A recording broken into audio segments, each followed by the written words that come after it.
तो hello friends, कैसे हैं आप लोग। आशा करते हैं तो मस्त होंगे। तो आज हम दिखाएंगे एक नई गाड़ी का इंजन।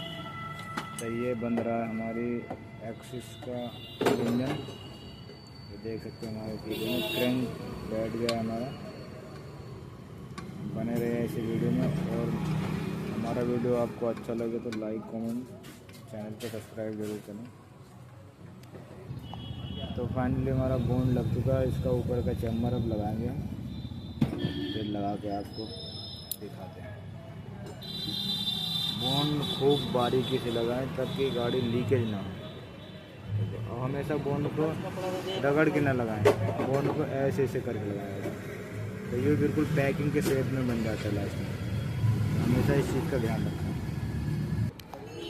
तो फाइनली चैम्बर हम बैठा रहे हैं। बहुत प्यार से बैठ जाता है इसके ऊपर।